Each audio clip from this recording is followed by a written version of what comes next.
Good morning. The Subcommittee on Environment will come to order. Without objection, the chair is authorized to declare recesses of the subcommittee at any time. Welcome to today's hearing entitled Protecting Lives and Property, Harnessing Innovative Technologies to Enhance Weather Forecasting. I recognize myself now for 5 minutes for an opening statement. Good morning, and thank you to our witnesses for being here today. And as we discussed before, I'm grateful that you were able to rearrange your schedules. This was originally scheduled for last week, and we had a lot of changes. And then a lot of things have happened in the world since then that are going to be germane to our conversation today. But thanks again for rearranging your calendars. And, given recent events, the importance of hearing your perspectives on our nation's weather enterprise cannot be overstated. This morning's hearing addresses a topic that affects hundreds of millions of Americans daily, the technological advances that contribute to the enhancement of weather forecasting. The recent floods in Texas and New Mexico, the tornado outbreaks in March and May, and of course, the devastating wildfires in Southern California at the beginning of the year all highlight the need for higher quality weather forecasting. For years, NOAA's mission has been to protect lives and property. However, as the world modernizes, this responsibility no longer rests solely on their shoulders. A robust private sector that embraces and fosters various technologies and techniques is essential for our progress in all areas related to weather. Today, we'll hear from witnesses who utilize this raw weather data to inform the public about imminent storms, what the weather will be like in the days to come, and what conditions we can expect throughout an entire season. From my conversations with farmers back home in Florida, I know that seasonal weather predictions are vital to American agriculture. Without accurate forecasts in this sector, decisions about seasonal planting and harvest timing are less efficient, which reduces yields of crops that are the backbone of our economy. Floridians also recognize that accurate weather forecasts are crucial for their safety and well-being. Extended hurricane lead time combined with more accurate tracking and intensity predictions over the last decade has saved countless lives and businesses, largely in part to the work put in by NOAA's Hurricane Hunter aircraft based in Lakeland, Florida, my hometown. In 2024 alone, they flew 67 missions totaling over 520 flight hours. Representative Frost and I had an opportunity to fly into Hurricane Milton last hurricane season. At the peak of its intensity, it was a strong Cat 4 at the time, one of the strongest storms on record, and that was a great example of how quickly these storms can intensify. In the new era of artificial intelligence, leveraging advanced modeling will enhance the accuracy and timeliness of our forecasts.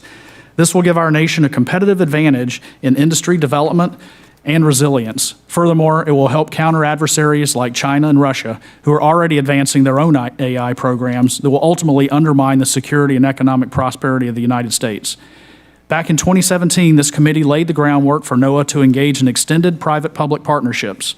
The Weather Act of 2017, signed by President Trump, directed NOAA to establish a pilot program for purchasing commercial data. This has proven to be an overwhelming success, and I'm proud to help lead the charge moving forward through its eventual reauthorization. As we continue to innovate, it is important that the investments we make have the most effective path to commercialization.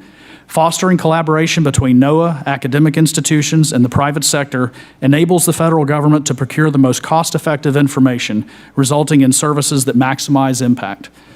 I am committed to working with committee members to develop a comprehensive legislative approach that addresses the expansion of this critical sector. I'd like to thank our witnesses again for being here, and I look forward to hearing each of your testimonies. I now recognize the ranking member of the subcommittee for an opening statement. Well, thank you, Chairman Franklin, for convening today's hearing on how innovative technologies can strengthen weather forecasting and protect communities across the country. I also want to thank our witnesses for joining us, especially given the rescheduling of this hearing. As we all know, this hearing comes at a devastating time. Just last week, catastrophic flooding struck Texas, New Mexico, and North Carolina. Texas lost at least 134 lives, 37 of whom were children, and at least 101 people remain missing. In New Mexico, a man and two children, ages 7 and 4, were killed. Tropical Storm Chantal, with at least 2 tornadoes, hit North Carolina with 1 woman confirmed dead. Entire families were lost, livelihoods destroyed, communities shattered. To families grieving this unimaginable loss, and to the first responders still working through the wreckage, our hearts are with you. Unfortunately, this won't be the last disaster we face. Climate change is accelerating extreme weather, and we must do more to prepare our communities. We need to confront a hard truth. The United States cannot lead in weather prediction, cannot harness innovation, and cannot protect lives and property without people. Meteorologists who issue forecasts and warnings, hydrologists who model flood risks, climate scientists who analyze long-term trends, data analysts and modelers who improve forecast accuracy, emergency managers who translate forecasts into action, dedicated public servants, many represented here today, who work around the clock, ensuring our communities are warned and protected in real time. These experts are the backbone of America's weather enterprise. But this administration, the Trump administration, is taking a sledgehammer to that backbone. On May 2nd, 5 former directors of the National Weather Service wrote to President Trump with a stark warning. Our worst nightmare is that forecast offices will be so understaffed that there will be needless loss of life. This administration has already haphazardly gutted 15% of the National Weather Service's workforce. These were career public servants, scientists and forecasters, people who devoted their lives to keeping Americans safe. Now the remaining staff are asked to do the impossible, operate at full capacity with reduced numbers in an above-average Atlantic hurricane season. It's unacceptable. We're flying blind into the eye of the storm, quite literally. We're already seeing the consequences, and while it's too early to draw final conclusions about the tragic flooding in Texas, early reporting suggests that staff shortages in local weather forecasting offices may have impaired coordination with local officials. In the San Angelo forecasting offices, critical positions were vacant, including the meteorologist in charge, senior hydrologist, and a staff forecaster. Nearby, San Antonio's forecasting offices lacked a warning coordination meteorologist and science officer. These are not optional roles. These are life-saving roles. We need a fully staffed and well-resourced National Weather Service, full stop. Not just to help predict storms, but to help communities prepare, coordinate emergency response, and warn Americans when mere minutes matter.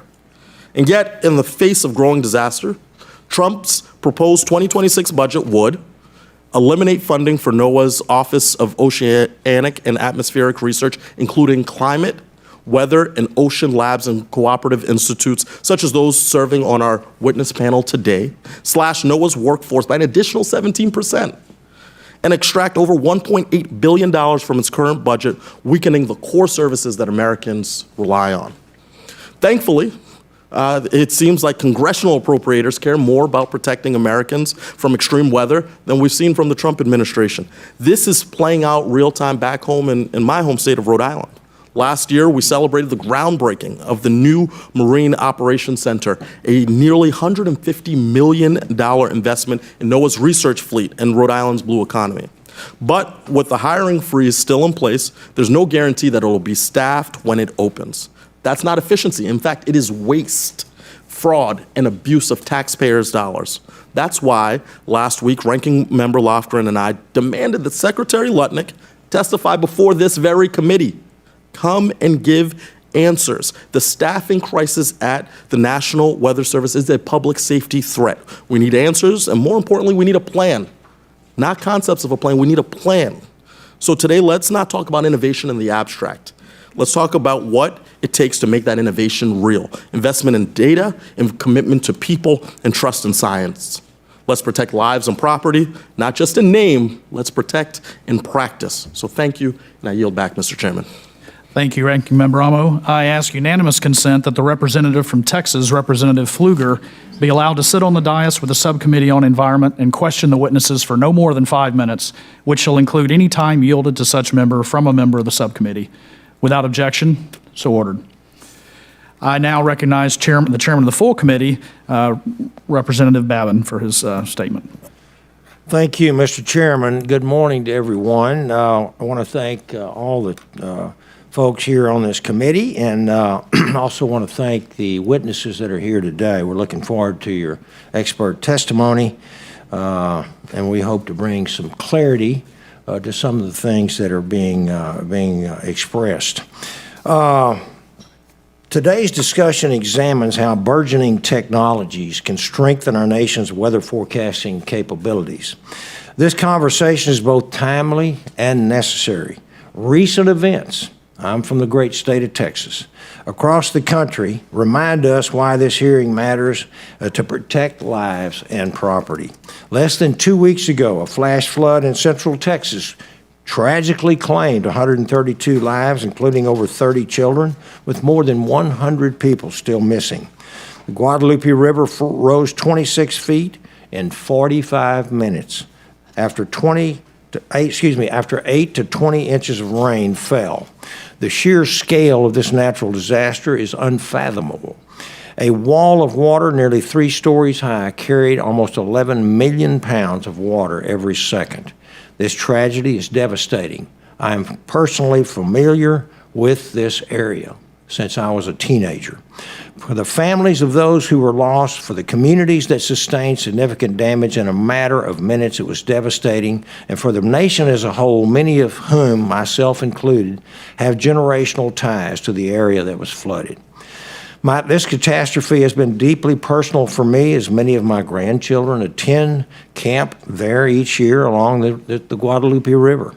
One of my granddaughters attended the first term of Camp Mystic, which ended just a week before the flood.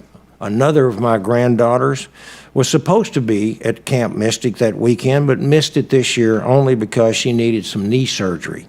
4 of my grandsons were attending Camp Stewart, just a few miles from Camp Mystic, where I served as a counselor back in the 1960s.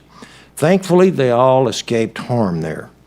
Days later, another flash flood in New Mexico caused the Ruidoso River to rise 20 feet in less than an hour, tragically claiming the lives of 2 more children. These events underscored the absolute urgent need to improve our weather forecasting abilities.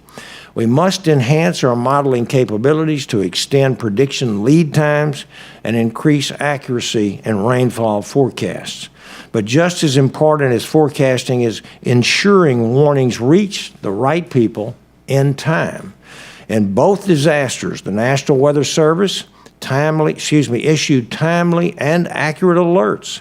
Emergency communications were activated. Warnings were sent directly to cell phones and weather radios.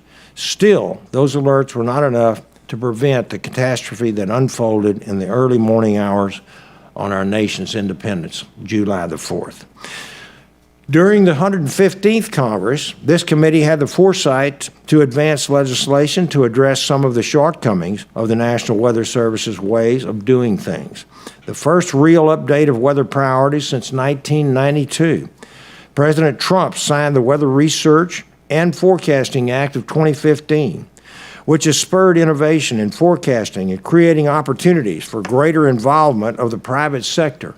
NOAA was authorized to develop a pilot program to purchase commercial weather data.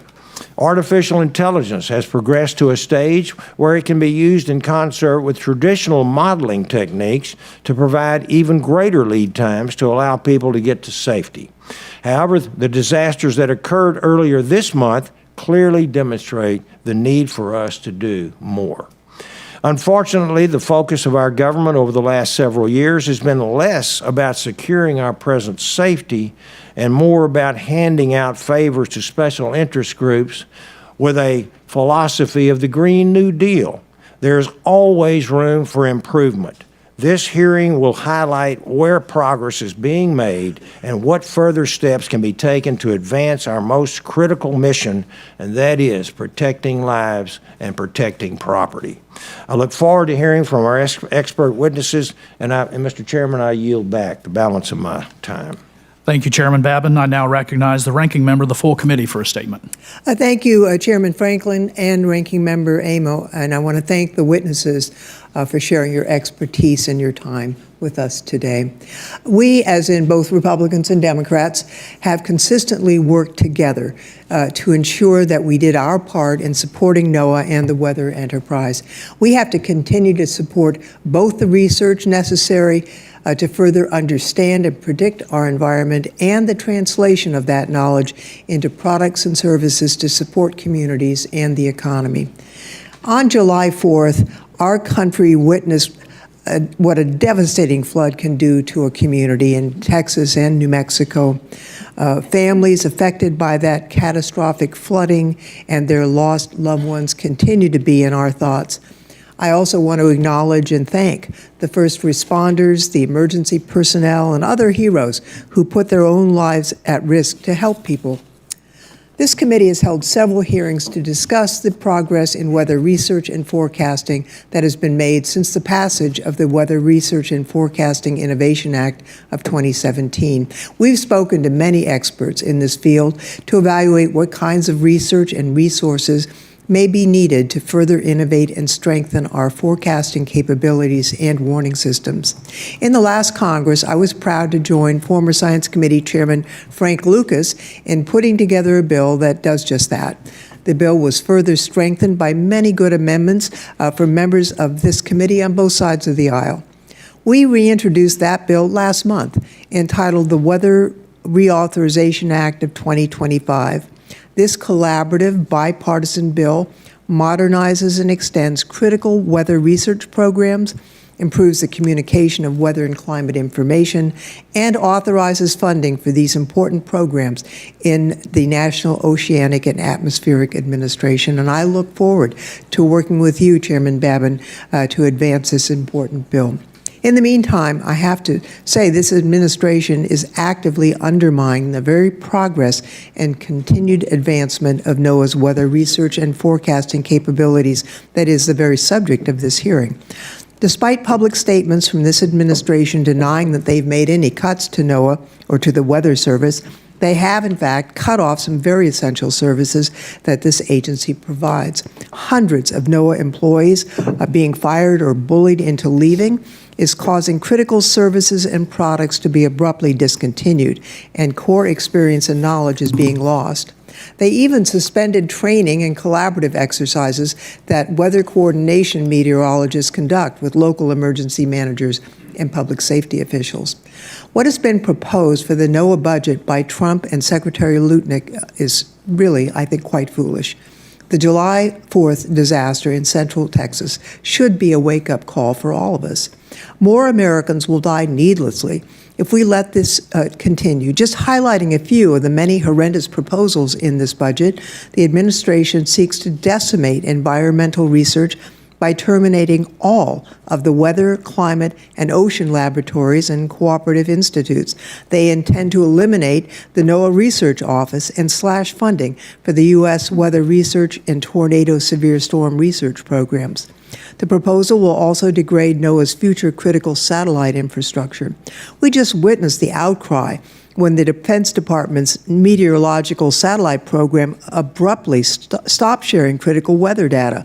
Only after an urgent request from NOAA and NASA did DoD extend access to the data, but only till the end of this month. Satellite data is critical for our weather forecasts, and maintaining NOAA's core satellite programs and continuing to advance such capabilities remains a public good. The severe weather events we've witnessed this month from Texas, New Mexico, North Carolina, New York City underscore the importance of supporting the National Weather Service. We support them by making sure that all the weather forecasting offices and prediction centers across the nation are fully staffed with access to all of the tools and training required to be successful in their jobs. And just as important, we also support the National Weather Service by continuing to improve the lead time and accuracy of forecast modeling and communication services. That's done through research. So with that, Mr. Chairman, I yield back. Thank you, Ranking Member Lofgren. Let me now introduce our witnesses. Our first witness today is Mr. Thomas Cavett. He's Vice President of Government Affairs and Strategy at Tomorrow.io, a leading American weather technology company. Mr. Cavitt leads government strategy and business development across North America, where he works closely with federal agencies including NOAA, NASA, and the Department of Defense to advance innovative weather capabilities and strengthen weather resilience. Our next witness is Dr. John Nielsen-Gammon. He is currently a registered professor of atmospheric sciences and also serves as a Texas state climatologist and director of the Southern Regional Climate Center. He graduated from the Massachusetts Institute of Technology with a PhD in 1990. He does research on various types of extreme weather, from droughts to floods, as well as air pollution and computer modeling. Our third witness is Dr. Waleed Abdalati, is director of the Cooperative Institute for Research in Environmental Sciences at the University of Colorado Boulder, where he is also a professor in the geography department.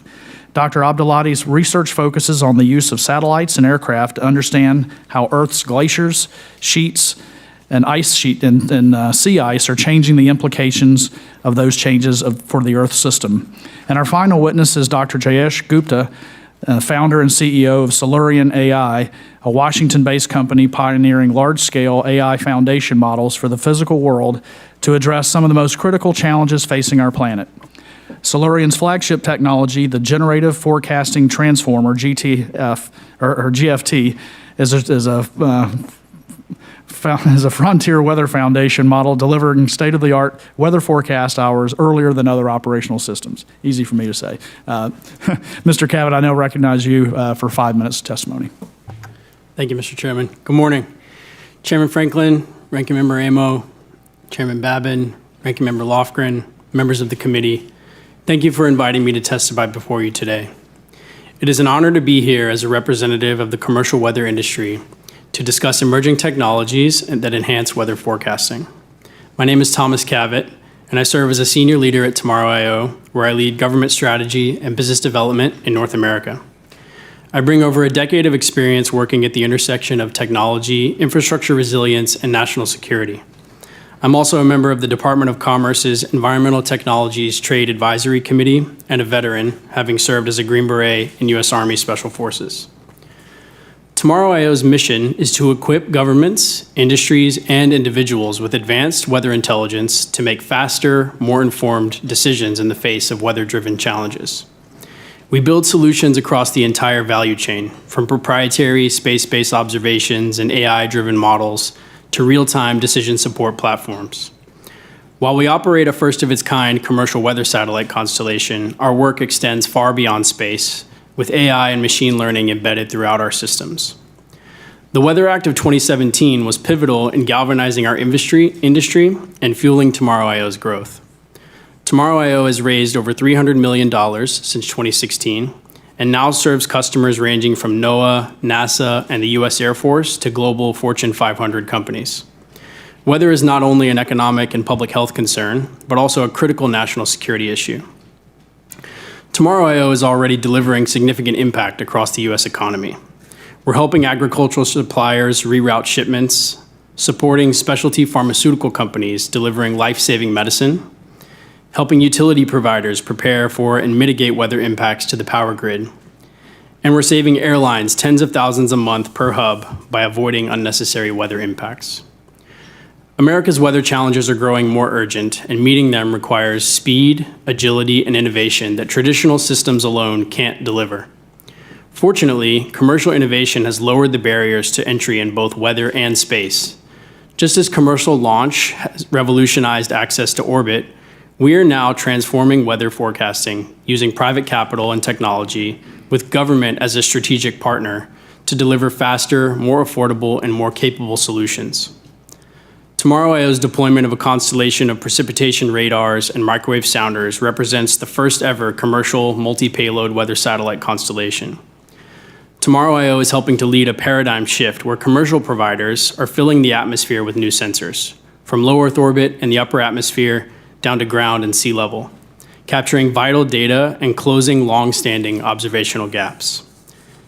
By working across the full technology stack, from data collection to forecast delivery, we can adapt quickly to user needs, operational gaps, and we build greater resilience into our national forecasting infrastructure.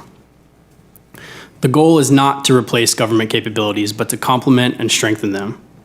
Public-private models have already proven their value across the space domain, delivering high performance at lower cost. Weather is next. With dual-use applicability, the ability to take on high-risk innovation, and access substantial private capital, commercial weather providers offer the speed, agility, and scalability the nation needs to stay ahead. Many authorizations from the 2017 Weather Act have expired or need updating as our industry has matured.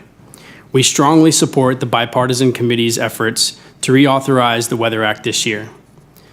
Key provisions include directing NOAA to evaluate commercial options before building its own systems, moving beyond pilot programs to focus on operational use, filling observational gaps, protecting private sector data, and improving forecasts for threats like hurricanes and atmospheric rivers.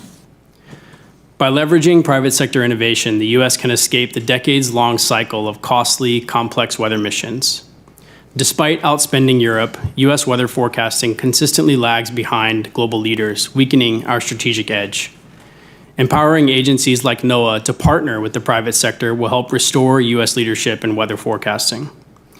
In conclusion, I want to thank the committee for your time and commend your leadership in addressing this vital issue.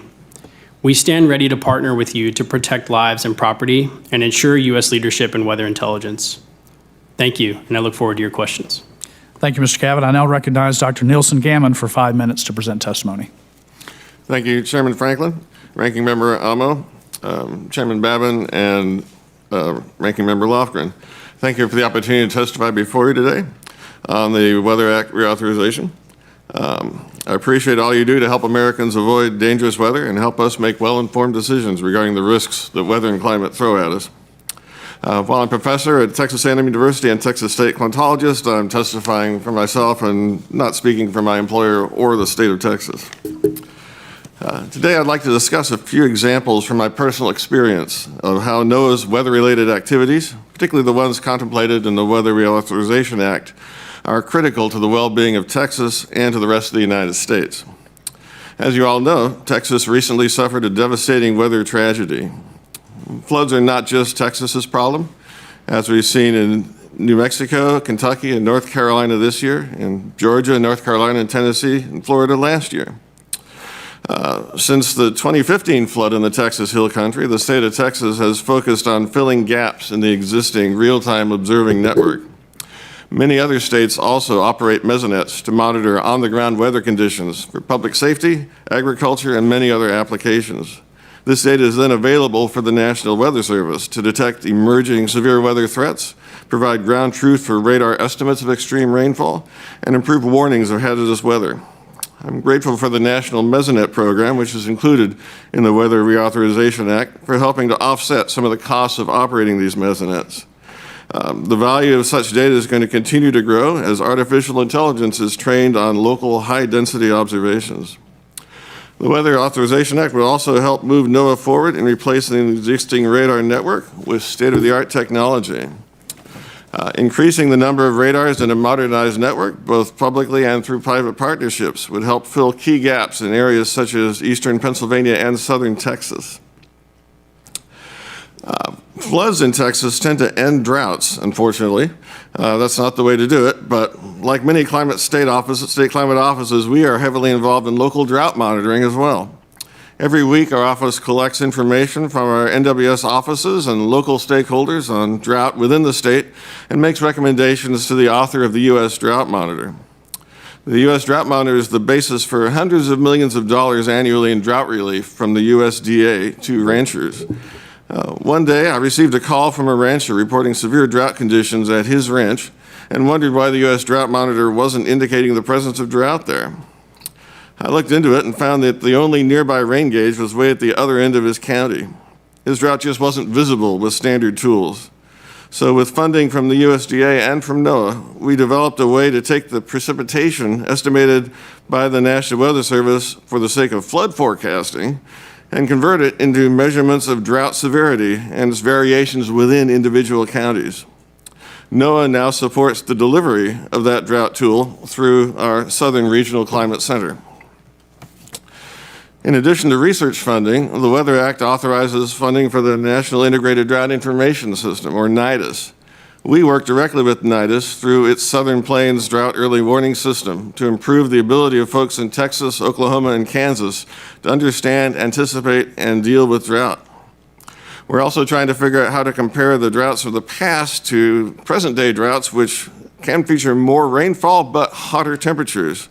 We have a project that's been recommended for funding under a joint program from NIDIS and NOAA's Oceanic and Atmospheric Research, or OAR. We're hoping to dive into that next year, pending funding of NIDIS and OAR, such as would be authorized by the Weather Reauthorization Act. We're subject to all sorts of severe weather in Texas, not just extreme rainfall, and the National Weather Service is critical in how we deal with that. They work closely with our Division of Emergency Management, embedding personnel in our state-level Emergency Operations Center, and coordinating with broadcasters, emergency managers, and other state and county officials. The emphasis in the Weather Reauthorization Act on effective communication of weather hazards is critical for ensuring that people understand the weather situation when their lives are at risk. An effective system requires understanding how and why people are making decisions about what to do when severe weather threatens, and that can vary from community to community and even household to household. Thank you again for the opportunity to testify before you, and I look forward to answering any questions you may have. Thank you. I now recognize Dr. Abdelati for 5 minutes to present testimony. Thank you, Chairman Franklin, Ranking Member Amo, and members of the subcommittee. Thank you for the opportunity to testify on this very important matter. I greatly appreciate the work of this committee and its bipartisan efforts to examine the capabilities and opportunities to improve weather forecasting to serve the interests of the nation. The U.S.'s historical success in improving forecast accuracy and extending lead times has been a direct result of robust investments in observations as well as research on the physical processes that drive weather and how they evolve on both the short and long terms. The suite of observational capabilities from ground to space anchors models and informs forecasts in powerful ways. While the focus of this hearing is on new approaches, it's important to recognize the value of traditional observing systems for informing models and supporting forecasts. These capabilities are continually being improved upon. The upgrade of the NEXRAD radar system to phased array radar will enable faster, more accurate, and targeted observations during severe weather. Newly emerging drone technologies, airborne, surface, and subsurface, can provide a powerful complement to aircraft and satellite observations. These drones are not a substitute, but they have demonstrated their value and great potential to be one element of a suite of impactful observing capabilities. Satellite observations in particular have been a powerful and continually evolving element of a robust observing strategy. NOAA's fleet of weather satellites, both geostationary and polar orbiting, make foundational observations to provide the context, scale, and perspective of weather system structure and behavior that are necessary to truly understand their development, dynamic characteristics, and their interaction with other elements of the Earth system. In so doing, they are fundamental to accurate prediction and hazard detection, and they inform response and management. These space-based observing capabilities have their roots in research technology and mission investments at NASA, which produces state-of-the-art observatories and provides fundamental insights into the physical processes that shape weather. The highest priority new space-based weather observations identified by the National Academy of Sciences Decadal Survey underpin NASA's Atmospheric Observing System mission, AOS, one key focus of NASA's recent Earth science investments. AOS and related missions and research are essential for advancing our understanding of atmospheric processes and improving predictive capabilities. The fate of AOS and other critical missions and research remains unclear, however, as the administration's budget proposal for 2026 seeks to eliminate or drastically reduce them. Translating these observations into meaningful outcomes from the NOAA satellites, the NASA satellites, the ground-based instruments, and others requires research into how the processes function, evolve, and manifest themselves in ways that impact humans. This importance is recognized in the Weather Act reauthorization, which supports research that complements and enables operational capabilities. Much of this is carried out through NOAA's Office of Oceanic and Atmospheric Research and other line offices, all of which maintain strong partnerships with university-based cooperative institutes that conduct research and train the talent in support of NOAA's mission and broader societal objectives.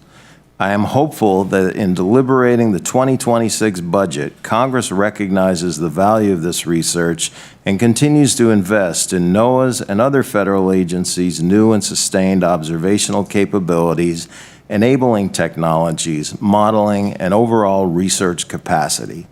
Finally, I'd like to specifically state that realizing the benefits of these investments requires investing in people. Whether it's for making observations, examining the physics, developing models, interpreting results, making forecasts, or communicating risks, some of the best investments we can make are in people, today and for the future. I thank you for your time and attention, and I welcome any questions. Thank you, Dr. Abdelati. I now recognize Dr. Gupta for 5 minutes of testimony. Chairman Franklin, Ranking Member Amo, and distinguished members of the subcommittee, thank you for this opportunity to testify on the profound impact artificial intelligence is having on the domain of weather forecasting. My name is Jayesh Gupta, CEO of Silurian AI, a company dedicated to transforming our understanding of weather and making its impact in the physical world more predictable using large-scale AI. Our work was recently published in the journal Nature. For decades, weather forecasting has meant massive government-run supercomputers. I'm here to tell you that this paradigm has shifted. The same AI revolution that transformed how we understand language and brought us ChatGPT is now transforming weather modeling. For the first time, AI models like Aurora and GFT can learn the physics of the entire Earth system as a unified whole. Not only do we get higher accuracies on a variety of environmental forecasting tasks, we also cut compute costs by 99%. Our forecast that takes a supercomputer hours to run now takes minutes on a single GPU. Over the last year, my small startup has been able to develop and operationalize global weather forecasts that outperform the equivalent European and NOAA forecasts, US regional rapid refresh forecasts that outperform the equivalent NOAA forecast, hurricane track forecasts, which are highly accurate and comparable to getting the official National Hurricane Center forecast a day ahead. More importantly, working with our early clients, we have been able to demonstrate how the same foundation model allows weather modeling together with its infrastructure impact to actually help decision-making on the ground. For example, forecasting high-impact events like icing on transmission lines to help avoid grid outages. These capabilities emerge from a single foundation model that has learned the whole Earth system. This leap has been possible thanks to one priceless national asset, decades of high-quality, publicly available weather data from NASA and NOAA. This data is the bedrock of the AI revolution in weather. We must understand that any reduction in this public data stream is a direct threat to American innovation and our leadership in this field. While the technology has raced ahead, the frameworks for public-private collaboration, unfortunately, have not. The process for integrating cutting-edge models from a small business like mine is simply too slow and opaque. As a nation, we risk falling behind. We are not leveraging the unique strengths of American businesses. This leads to the core of my testimony.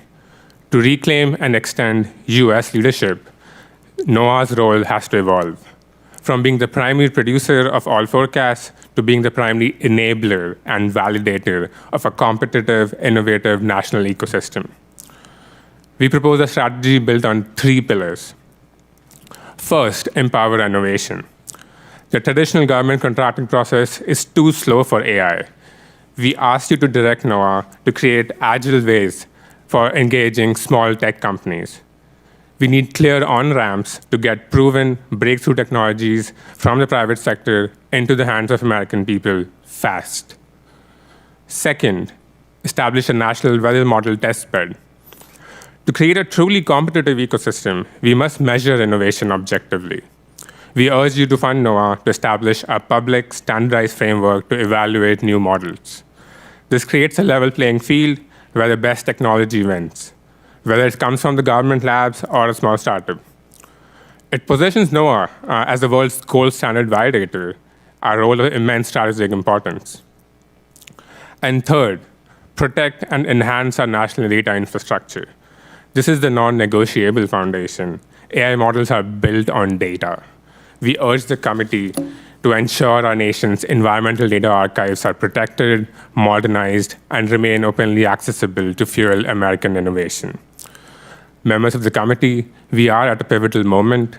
The technology to deliver significantly better forecasts exists today. The question is no longer about technology, it's about whether America will lead this transformation. Thank you. I welcome your questions. I thank the witnesses for their testimony, and I now recognize myself for 5 minutes for questions. As I mentioned previously, my home state of Florida is no stranger to hurricanes. We all know that. My hometown, as I said, has the hurricane hunters based at Lakeland Airport. Miami is the home of the National Hurricane Center.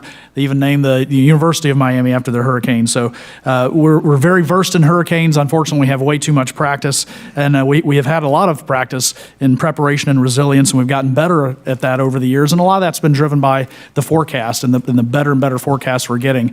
As we've experienced the last few years, we're seeing a lot of these hurricanes intensify rapidly, sometimes from a Cat 1 or a Cat 2 to a 4 or 5 even overnight. So timing is critical, and best predictions of where they're going to make landfall are important. When you have basically a thumb sticking out in the Gulf of Mexico, Gulf of America, that's got 24 million people, where that storm makes landfall is critical on how we determine how we evacuate millions of people away from the coast.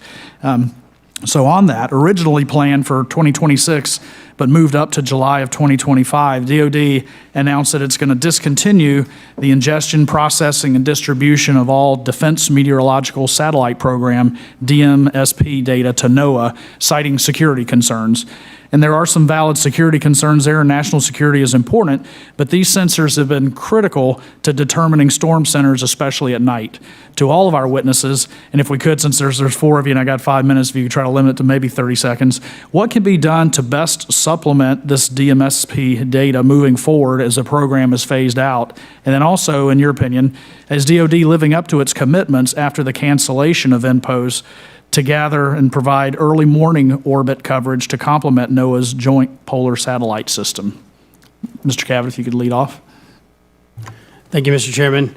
Well, let me first start by saying that microwave imagers and microwave sounders, microwave imager is the type of sensor that's on DMSP, are critically important for hurricane forecasting, but also just the backbone of our numerical weather prediction, kind of medium range forecasting capabilities. So the loss of that system is significant. If you couple that with the shutdown of the POS systems from NOAA in June of this year, we've lost about 60% of our capacity as a nation for microwave imagers and sounders, which is quite a high number.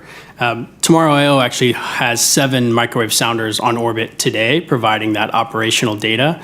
And while the imagers and the sounders, there's some nuances to the sort of differences in them, they both really provide that early detection of intensification that you mentioned, being able to see the eye formation, the curved band before that, and at night as well, as you said, because the geostationary sensors can only see the cloud tops and sort of infer what's happening within the storm. In terms of whether DoD is meeting its mission to provide that early morning orbit, WSFM, which is the weather system follow-on microwave, which they launched in 2024, is in that orbit, but it's not the exact copy of SSMIS on DMSP. It's a slightly different frequency range. NOAA is also launching their Quick Sounder program potentially in 2026, and together those would fill that early morning gap for the most part. But I'll also say that this concept of kind of early morning, early afternoon architecture is a bit outdated. If you compare what our constellation is capable of today, because we fly in both polar and mid-latitude orbits, we actually achieve 2-hour revisit globally throughout the day. So this idea of kind of spacing your sensing throughout the day is irrelevant when you can meet a sub-hourly revisit, which is what we'll achieve by the end of this year. So I think it's important in terms of filling these gaps, to your question, that NOAA be able to access these data sets, particularly as we're entering this severe hurricane season this year. Thank you. Dr. Nielsen-Gammon. I'll just comment that having a smooth transition of observing system is critical for being able to optimize the technology and how we use it. I'll let the satellite experts talk in more detail. All right. Dr. Abdelati. I'll reiterate that comment. There are some capabilities. We use these in the Arctic for monitoring sea ice evolution as well. Not as familiar with the meteorological applications, but what is critical with satellite capabilities is overlap. And my understanding is the end of life of DMSP is about a year away, so it isn't clear to me why well, if there are security concerns, I defer to those experts. But it comes at a great cost because that overlap and cross-calibration time is needed for that, and we're losing that time for reasons I don't understand. Great, thank you. Dr. Gupta? I would reiterate, like, long horizon archives are fairly important, and as we change observational systems, you need to have them overlapping for ideally at least a year to complete the full season. Great. All right, thank you. I now recognize the ranking member from Rhode Island for 5 minutes of questions. Thank you, Mr. Chairman. Rhode Island, like many coastal states, faces compound risks from storm surge, sea level rise, coastal flooding, and the like. Improving our ability to predict these events requires way more integrated environmental data, including soil permeability, coastal topography, and regional sea level rise. And we need this data to fully understand and prepare for how extreme weather will affect coastal communities and infrastructure across the country. And so, as we alluded to earlier, and I've heard in some of your remarks, President Trump's FY26 budget proposes eliminating NOAA's Office of Oceanic and Atmospheric Research, along with its climate, weather, and ocean laboratories, and 16 cooperative institutions that provide much of the data and analysis needed for this kind of integrated risk assessment. And fortunately, as I referenced, the initial signs are that congressional appropriators are going to move more in the direction that is necessary to address the real urgent public safety needs here. Dr. Abdelati, I wanted you to elaborate on some of your comments earlier about the consequences of the elimination of NOAA's research capabilities, and how would losing observational data and scientific expertise affect our ability to anticipate and respond to extreme weather events? Because it is complex, but I think for those who may be tuning into this topic for the first time because of recent events, I'd really like to hear what the research component means to our capacities. Sure. The research component turns those observations into information, and those observations are the product of exceptional technical development and capability, but at the end of the day, data is not information until it's been examined, interpreted, understood. The research also enables stuff we take for granted now, the kinds of predictions we take for granted now as being routine, to develop. They are a product of past investments in research. So when we talk about looking to the future and the forecasting capabilities and the capabilities to ensure resilience, we are talking about the outcomes of research, the work of the people. So the data are critical. We're talking about observations here. The capacity to analyze them through artificial intelligence techniques certainly enhance our ability to interpret that information, but at the end of the day, the fundamental physics and the understanding of the physics, the chemistry, and the implications requires research. Mm-hmm. And what you say there illuminates a point that I think you'll hear from many of us, that there is an essential federal role, an essential role that is played by the research that takes place, that's funded by this Congress, and that needs to be supported in a robust way moving forward. Absolutely, and I do take to heart the comments of the other witnesses about new and innovative ways of looking at and doing things. That's absolutely a critical part of a broad portfolio, but foundational to it is the development of knowledge, is the interpretation of what we see that can be augmented by better observations, by new analytical techniques. But at the end of the day, it takes basic physics, an understanding of the physics. It takes people trained in those capabilities to turn that information into meaningful outcomes. Thank you. As we've previously discussed, President Trump and Commerce Secretary Lutnick have paused or canceled NOAA contracts for a range of critical products and services, some with little or no explanation. At the same time, the ongoing staffing shortages caused by hiring freezes and mass terminations have hollowed out NOAA's operational capacity.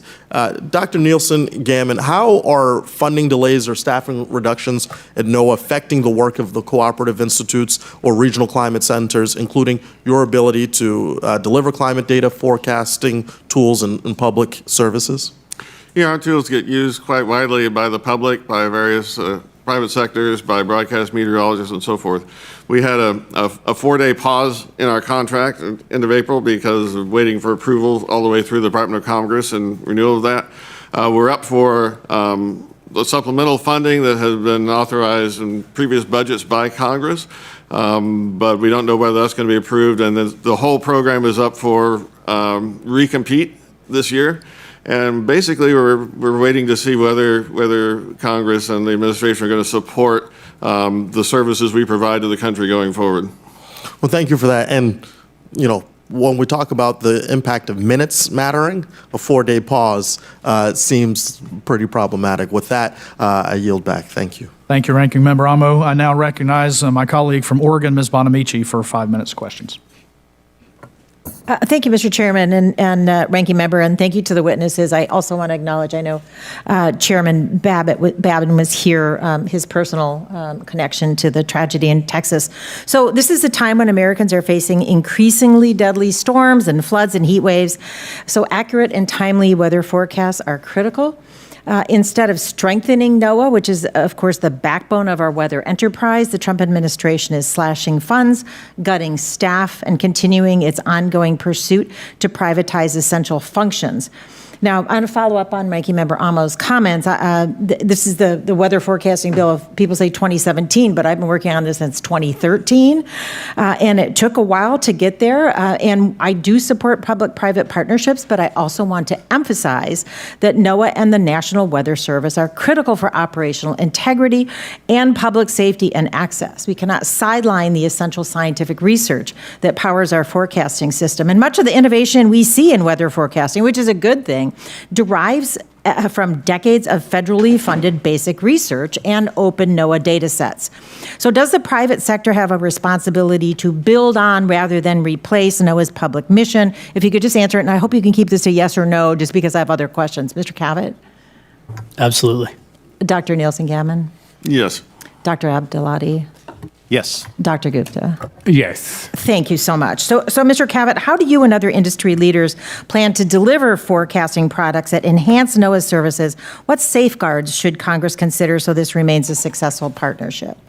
Well, Congresswoman, we already benefit greatly, as you said, from both the research and the operational tools that NOAA and other agencies have developed in this industry. But there's also a bit of a paradigm shift that's happening where the private sector is also contributing that level of scientific input and innovation and building tools to help complement the data that NOAA has and providing data to NOAA to fill gaps that it has as well.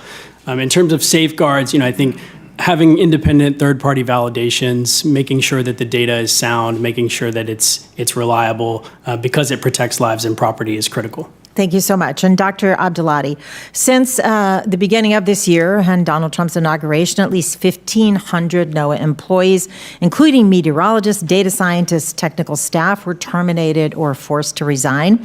Several cooperative institutes, which are critical, as you know, have not received federal funding. And in fact, the administration is calling for the complete elimination of CIs. So NOAA's cooperative institutes produce more than half of the agency's lab research, including validation of AI forecasting model. So what would the administration's proposal of eliminating CIs mean for the future of accurate weather forecasting innovation? And who would be harmed if that research is no longer publicly available? In short, it would be devastating because it would remove the capability, some of which could be taken over or is complemented by industry. But sometimes we delve in to understand for the purpose of understanding that ultimately delivers the benefits of that understanding without an eye toward sort of closing a business case, which is necessary for private entities.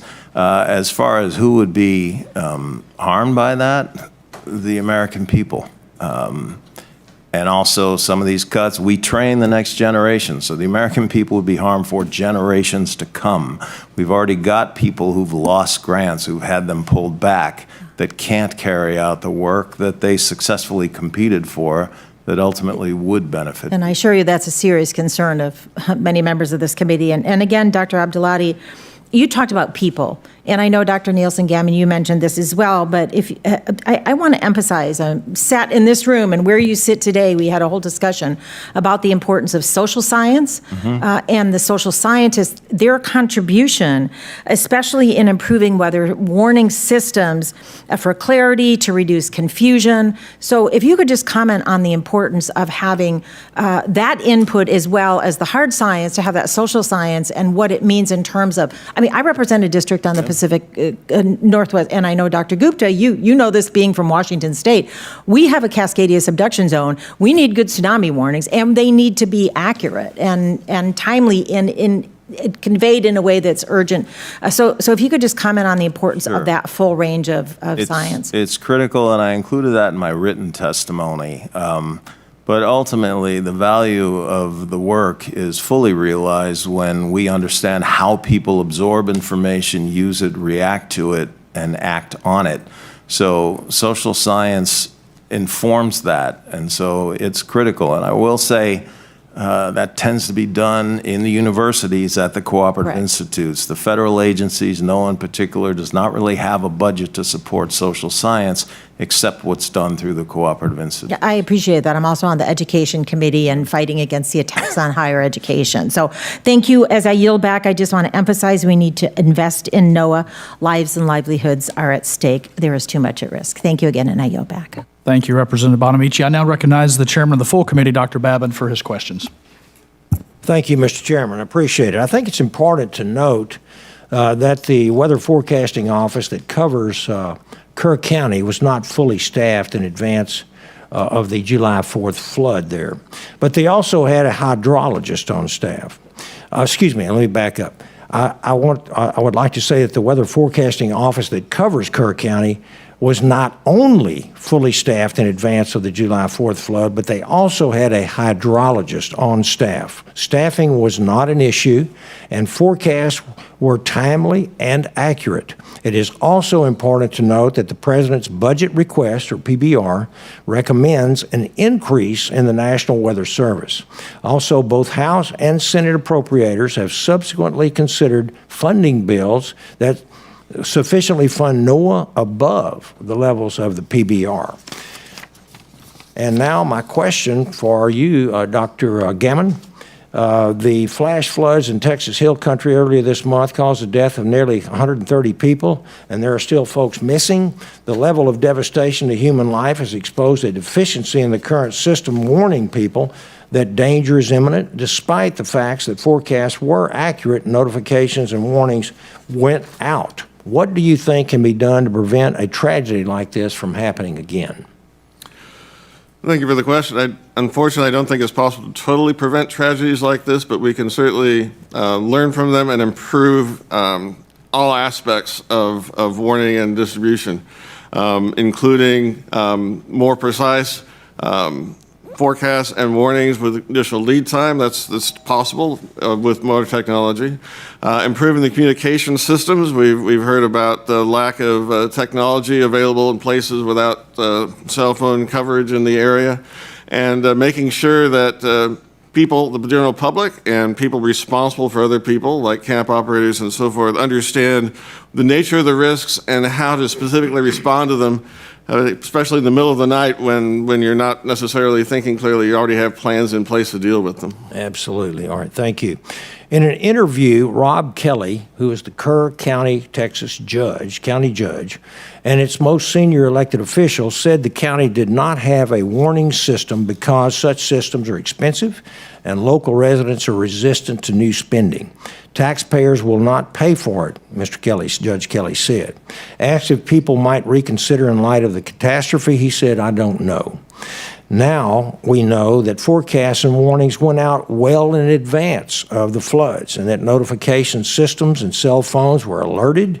Now in this rural area, cell phone service is sparse. I live in a rural area myself, and I can vouch for that. And the early morning hours of the event, as you just intimated, made receiving the alerts even more difficult. But I think everyone acknowledges that absolutely more should be done. This is a question of prioritization.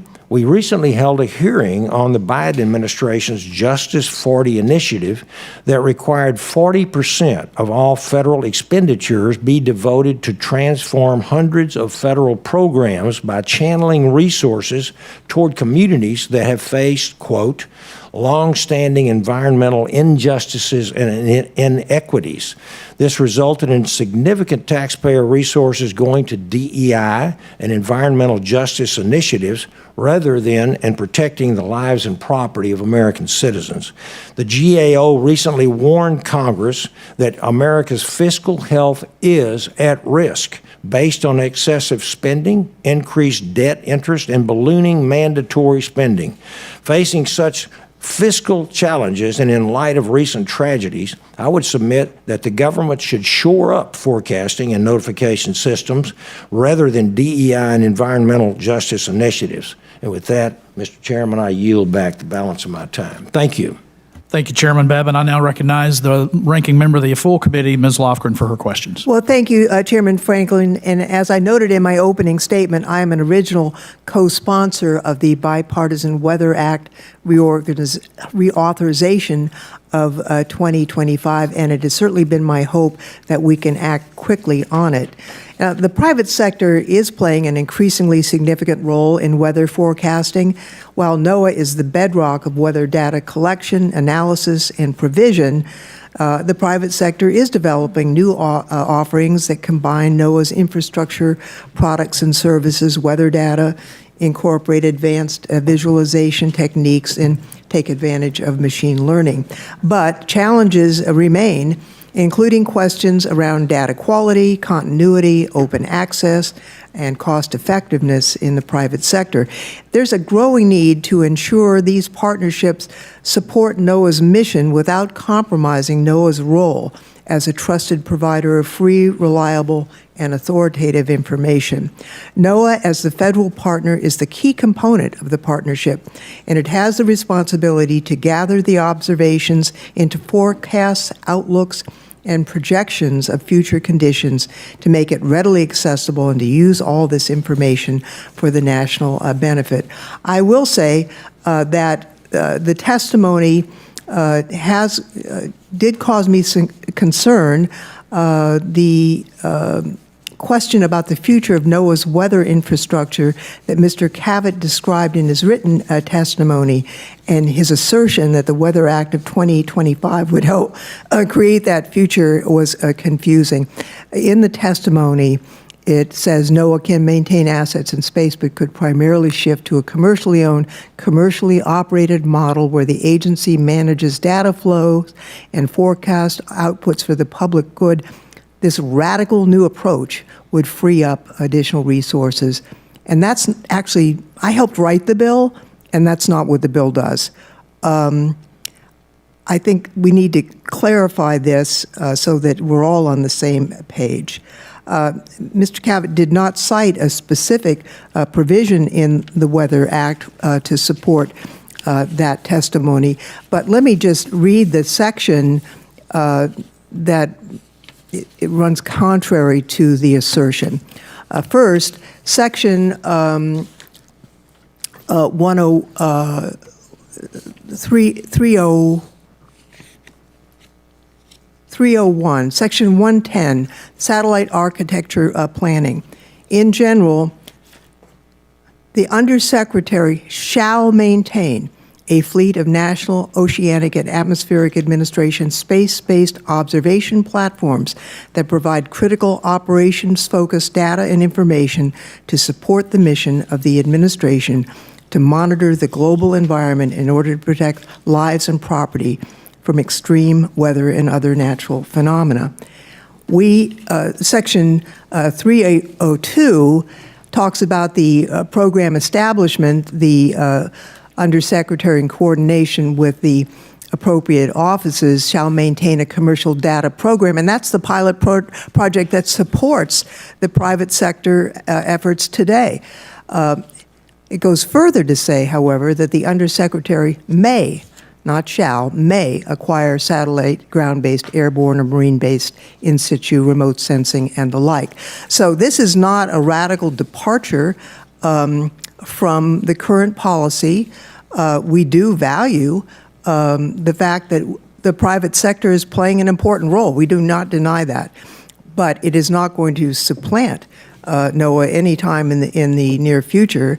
The bottom line of this bill is to ensure that NOAA has the capability to access, buy, and use commercially available data to augment its core observational capability, which is fundamentally a core mission-critical government function. We were reminded just last week of how critical the National Weather Service's forecasts are. Relying on the private sector for that primary role is not an option. Now, I look forward to sitting down with my friend Congressman Lucas to make sure he and I are on the same page. I think we are, but I just thought it was important to use my time here instead of asking questions to make sure that the intent of the bill is not misunderstood. And with that, Mr. Chairman, I yield back. Thank you, Ranking Member Lofgren. I now recognize my colleague from North Carolina, Ms. Ross, for 5 minutes. Thank you, Chairman Franklin and Ranking Member Amo, for holding this very important and timely hearing.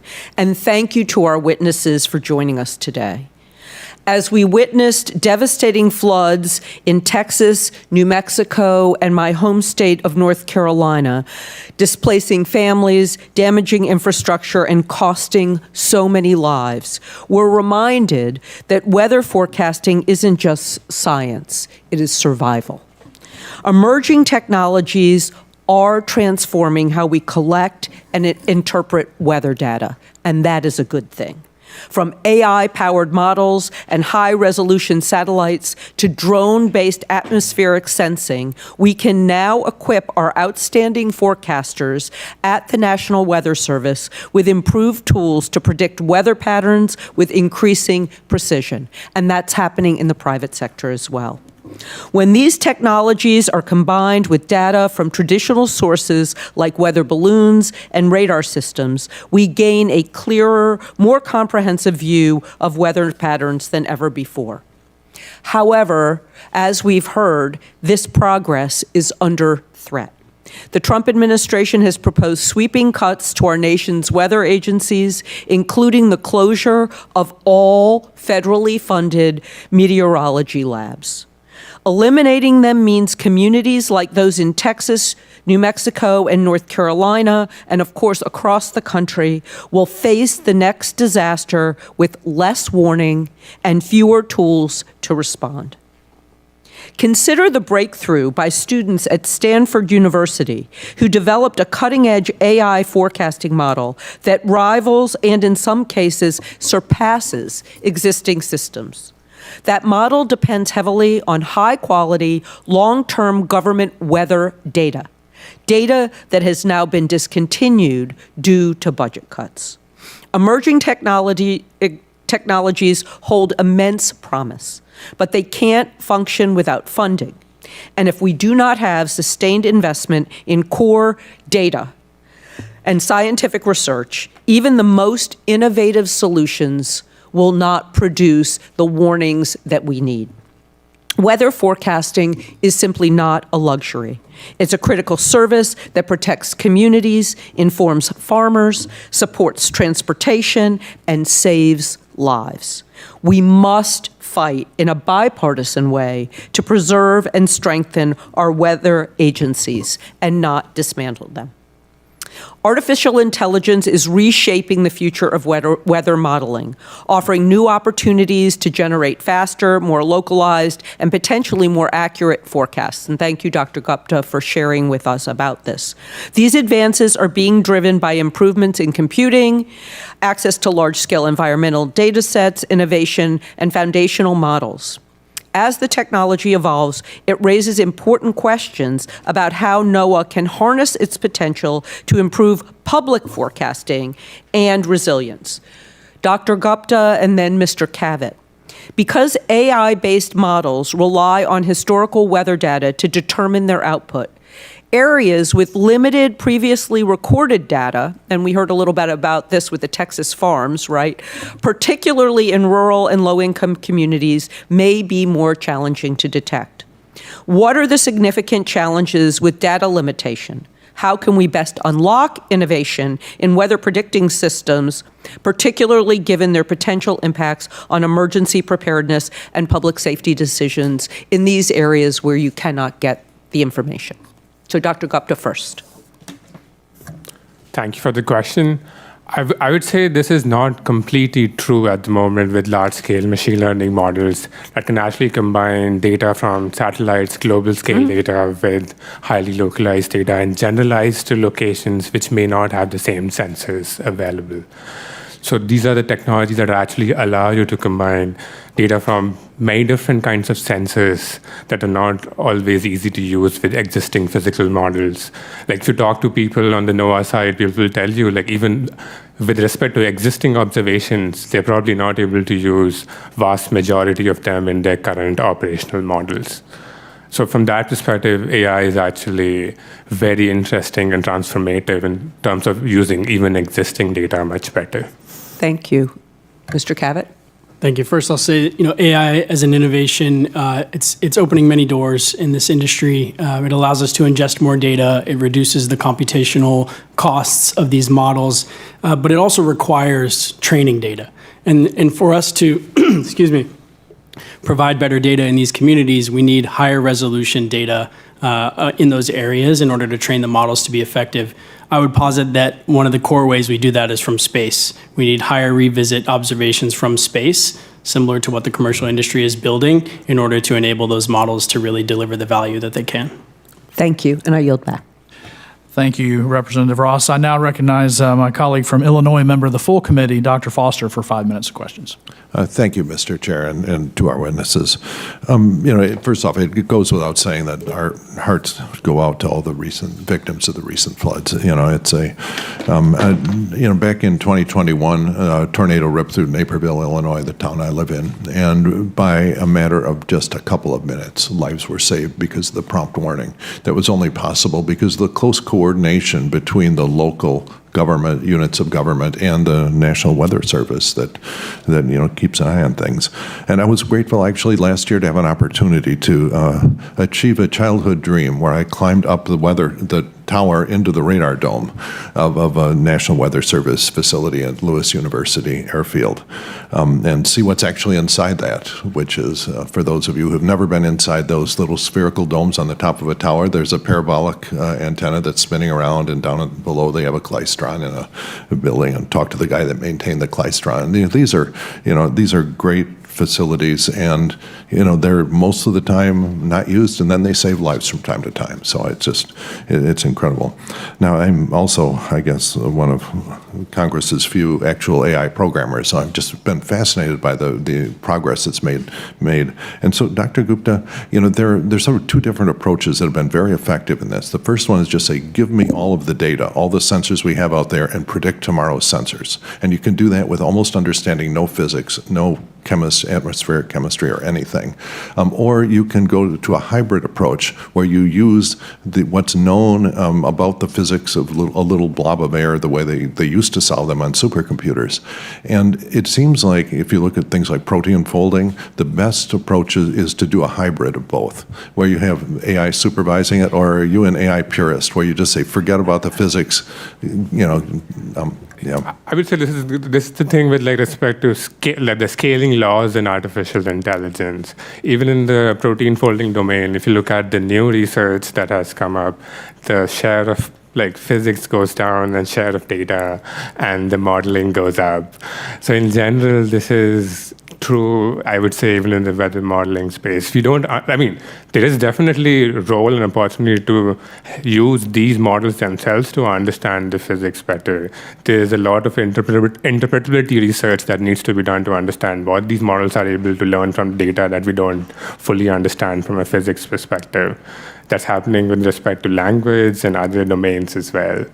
No, and one of the things that this committee has oversight over is the split in effort between state-of-the-art AI machines, which are going to smaller and smaller data widths, as small as single-bit data paths, but certainly less than 8-bit data paths, which is contrary to what we've traditionally been doing, 32, probably 64-bit floating point. Yeah. And the question is, should our investment be shifting down to these narrower data path architectures for weather applications? Yeah. Or will there be always a use for the high precision part of it? I think the high precision stuff comes from like the physics approaches, because you can't solve those equations unless if you lose precision, because you kind of lead to catastrophic errors.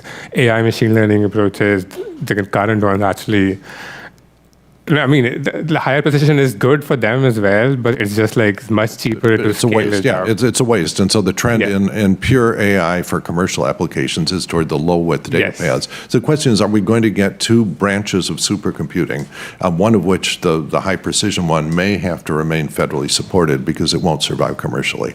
Do you have any, when you said that the trend is more toward use AI and not use mathematics and physics, is that something that we should anticipate should be reflected in government and supercomputer investment? I would say this is true. This is not like you do not even have to accept like my point of view, but even the previous chairman of ECMWF, the European agencies, Peter Bauer, does agree with the fact that operationally the AI methods are likely going to continue to improve and are the future of how operationally these systems are going to work. But physics still has a role. We need to understand how these things behave, what other observations do we need, how do we actually improve our understanding. So these things are likely going to remain in parallel for a long time. But operationally, what we actually need is provided by the AI models already. Yeah, well, it's a brave new world. Everything you're so proud of understanding the physics turns out to be irrelevant. You just throw it into machine learning and get a better answer. So now I'm out of time here, but really appreciate this discussion. Thank you, Dr. Foster. And I'm not sure what else may be on your bucket list, but if flying into an eye wall is on there, I'd love to have you down to our district to ride out with a hurricane hunter sometime. Okay, I'll ask my wife about that. Yeah. So I spent an entire career in the Navy trying to avoid storms when I was flying, but they go charging right into it, which I admire. Well, yeah, I'll pilot a drone into an eye. There we go. Let's see. All right.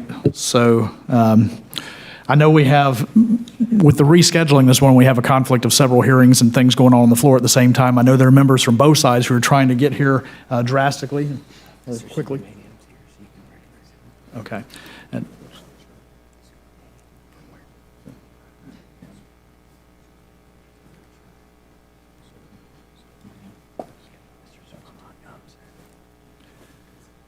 okay. Okay. All right. Okay, I'd like to recognize my colleague from Virginia now for 5 minutes of questions. Thank you, Mr. Chair, and thank you to the witnesses for being here today. I've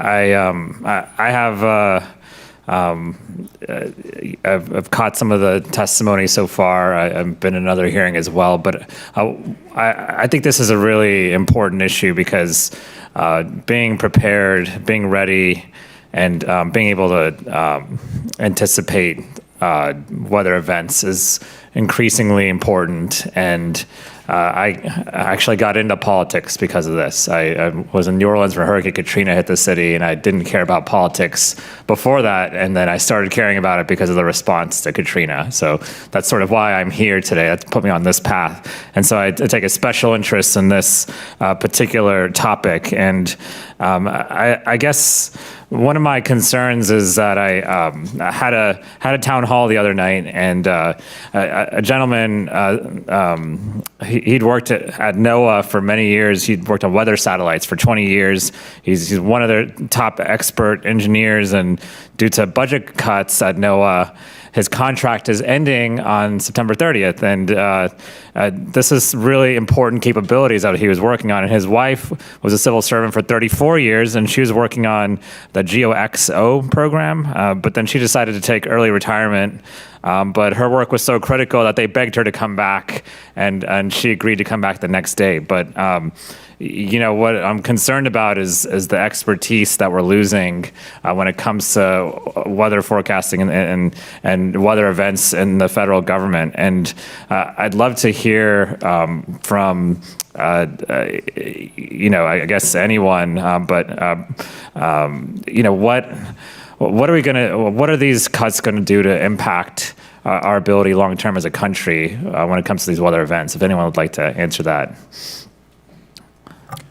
I'll make a couple comments. The impact is going to be long-term because we're losing talent. The talent that remains is nervous. The good ones have other opportunities. The best ones have other opportunities. And so there's going to be a brain drain. But there's also going to be a lack of a brain infusion from the other end because the educational opportunities diminish in the face of this. So I think the unfortunate thing is, from my perspective, I fully support the idea of taking advantage of capabilities in artificial intelligence, the commercial sector. And I do think that the role of NOAA in the area of weather prediction should and is evolving. But the goal, it seemed in this case, was simply to reduce the numbers as opposed to develop a more efficient capability. And so when the goal is to reduce the numbers, I think the pursuit was clumsy and has great consequences.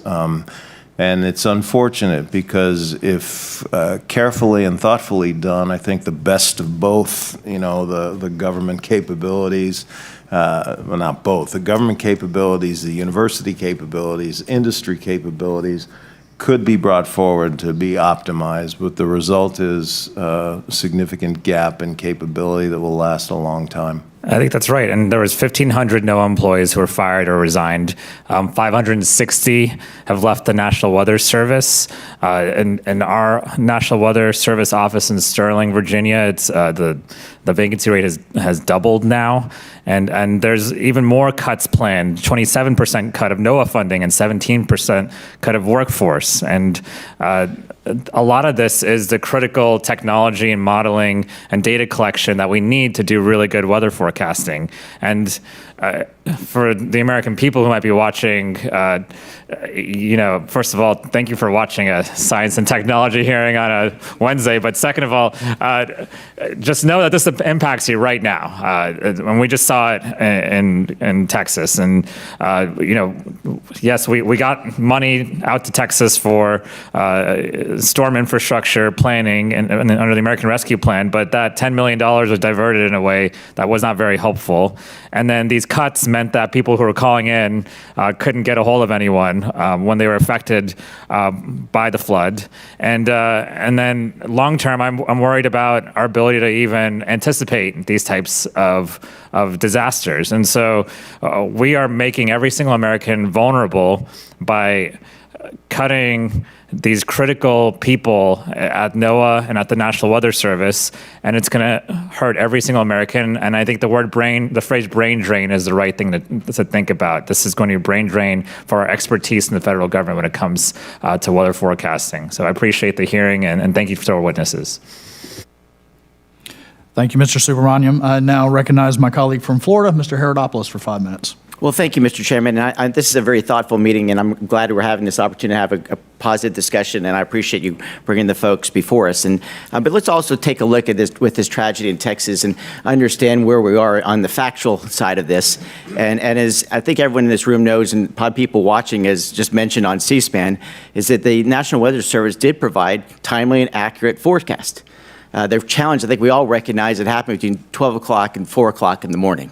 And it's a tragedy what happened. And this is where we move forward to solve problems, not to play politics with it. These are lives we're talking about, not political gambits. And there was no lack of staff, as we've all looked at it, whether it be the Austin, San Antonio offices or the San Angelo office. And there has been authorized a situation where to hire 126 staffers before this happened. And so, again, I get frustrated as a new member of Congress that everything has to be political. And I think that what we need to focus on is solving problems. But in the case here, it was done by the book. They had the right personnel there. They put the warnings out. And it happened, unfortunately, at a very untimely hour. And of course, we also have to mention, it was 36 feet high. I mean, this is a huge thing that happened, I think, in less than 45 minutes. And so this is why what we should take from this is what better preparation can we have, especially as we think about nighttime events like this as we move forward. And so I'm glad to see our chairman, and being from Florida, we recognize not only floods, but of course we face hurricane threats, but that's nothing we can prepare for. As we know because of the excellent work by the National Weather Service, NOAA, and others, we can better anticipate the storm, and thus we can be prepared. Of course, this was a middle-of-the-night event like never before. And to see the absolute destruction in less than 45 minutes is a true tragedy. And that's why we were all on the floor yesterday to recognize the heroic acts of so many people who literally not only put their lives on the line, but lost their life trying to save others. And that's the thing that we should be focusing on. And as I mentioned before, we've already talked about restaffing some of these folks before this happened to make sure that the numbers are right.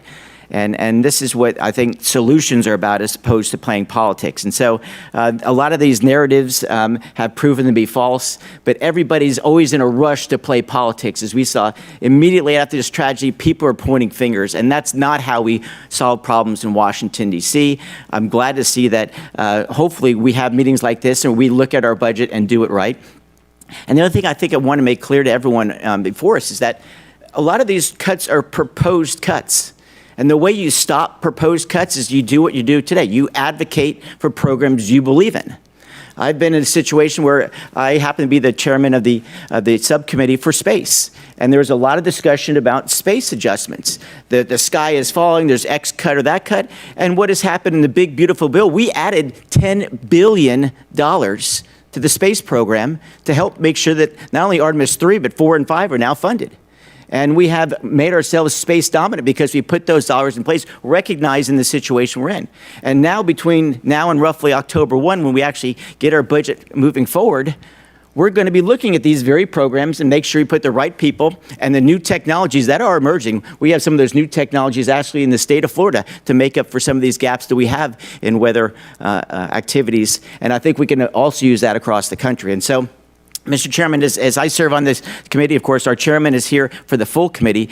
I think this is an opportunity for us to explore how to best utilize the most modern technology and move forward in a positive way. And clearly this administration, as they've inherited a very unique situation from the prior one, can look at where we're at and go out to solve problems with the latest technology and make best use of those 126 people that they talked about before this incident took place in the state of Texas. So hopefully it never happens again. And we'll, of course, with the good work of the leadership, especially from our members from Texas, I think they'll come up with some creative solutions so that when those literally the middle of the night situations take place, we might have a more accurate and effective system to help those people who are truly in need. And my focus right now is really applauding those people who are going out there every single day to try to bring some closure to some families. And I love what you have done, Mr. Chairman, in focusing on solutions as opposed to pointing fingers. And so with that, I won't ask any questions because I know we're running out of time, but I'm glad we're focusing on solutions instead of politics. That's what this institution should be all about. And with that, I yield back. Thank you, Mr. Herodopoulos. That certainly was the purpose of the hearing. And I now yield 5 minutes to my colleague from Maryland, Ms. McLean Delaney. Thank you to the chair and ranking member, and thanks to our witnesses for being here. I wholeheartedly agree with my colleague that we need to work in a bipartisan way to have solutions on weather prediction and meteorologists. I do not believe in finger pointing, but I do believe in using data, and I do believe that we do need to solve problems with our latest technology and best resources. But we also need to make sure that we, before we start to defund and break things, that we are staffed up and are able to really understand the impact of some of the freezes and different things that we are dealing with. In particular, I represent the 6th District of Maryland, and communities across the country, including my native state of Idaho, but my own constituents in Allegheny and Garrett counties experienced devastating floods 2 months ago. Effective weather forecasting and emergency response teams saved hundreds of students and staff from Westernport Elementary in May. Sadly, in Texas, that did not happen, heartbreakingly so, but they actually credit the Emergency Weather Service for saving those children. They were about to let them go at dismissal time, and they kept them in the building. The waters rose from the first floor to the second floor to the third floor, but they were rescued by boat, and there was not one injury. And it was because of the prediction services that happened. As we've heard today, partnership lies at the heart of our nation's ability to predict and respond. Our partnership, not partnership, relies at the heart of the ability to respond to severe weather emergencies, and collaboration between academia and governments and private industry is very important for forecasting data. I was privileged to work in the Biden administration at NTIA, but I actually visited NOAA's headquarters and also their Boulder, Colorado facility, and I was never more impressed by many of the meteorologists there and what they were able to do. So I'm going to ask just a couple of things. I know that we have highlighted the importance of NOAA's Cooperative Institute, CIs, and how they're the backbone of the National Weather Service. Just ask our panelists, these institutes represent 50% of NOAA's research workforce. And as we heard, the FY26 budget would zero that out. How, I know you've talked a little bit about it, but how would the weather service ability to provide open free data be impacted if they're closed?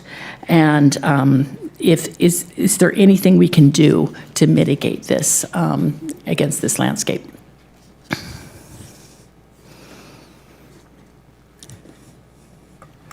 So the open and free data access is really a bedrock of getting the most out of the investments thus far. Cooperative Institutes, I'm a director of one, the largest one, play a key role in that, but ultimately it comes down to the government policies that either dictate or enable the production of and release of that data and making it publicly available. What I will say, though, is it is employees at the Cooperative Institutes in partnership with our federal colleagues that do the work that make it so, developing higher level products that people can access. And I can't stress enough, it is a partnership with federal employees that ultimately draws the best from both the federal side and the university side to put forward this data and this information for the benefit of certainly the American people, people in our state, people all over the world, ultimately. The data have value that are most fully realized when it's most accessible, and we play a key role in that. I think that's great. You know what? I think that was a perfect answer. I am going to ask one more before I run out of time. A number of our institutions, like the University of Maryland Center for Environmental Studies, are CI consortium members, training the next generation of climate scientists. How will our ability to predict and respond to emergency be impacted if these CIs close? And how do we see our workforce for the next 10 years? Sure. The CIs really feed into the federal workforce, develop the talent that the commercial entities ultimately draw from.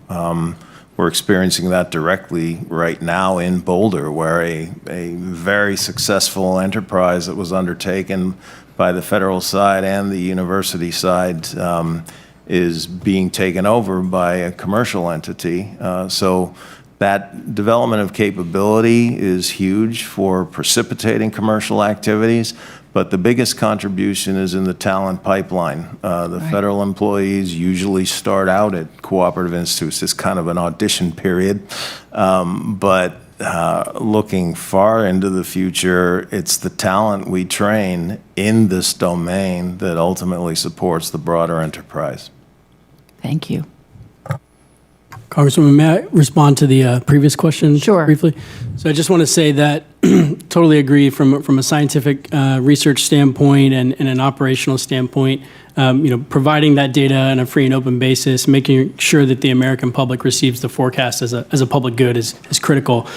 I will say that on the commercial side, things have evolved a little bit in the sense that, while that operational forecast, free and open, we totally agree. The raw data coming out of our satellites, for example, has become an important commodity of our industry. Yep. And we're able to raise significant private capital, take on significant risk, and really invest in these systems because we have a dual use. We can sell to governments, we can sell to the commercial sector. And so really empowering NOAA to be able to negotiate and create those licensing agreements to protect that upstream data is critical to make sure that the commercial industry can continue to innovate like this. Thank you. Excellent point. Thank you. I yield back. And thank you, Ms. McLean-Delaney. And with that, I thank the witnesses for their valuable testimony and the members today for their questions. The record will remain open for 10 days for additional comments and written questions from members. With that, this hearing is adjourned.